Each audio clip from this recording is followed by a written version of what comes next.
Direct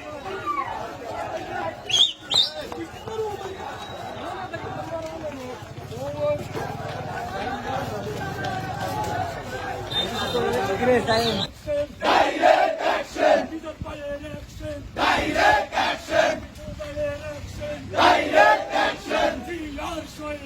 এখন মানি না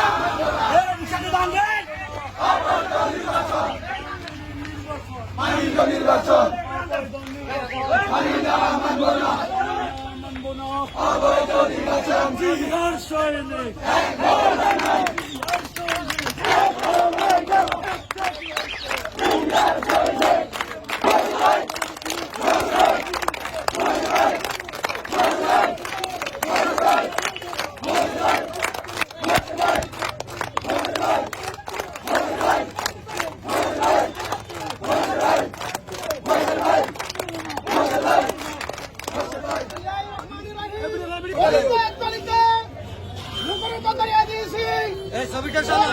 সরকারের আমলে কোন সুস্থ নির্বাচন হবে না।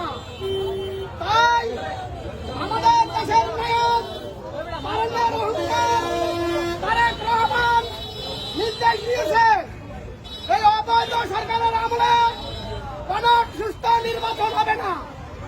তাই আমাদের নেতা কর্মীদেরকে নির্দেশ দিয়েছে এই আমি সরকারের আমলে নির্বাচনে না যাওয়ার জন্য।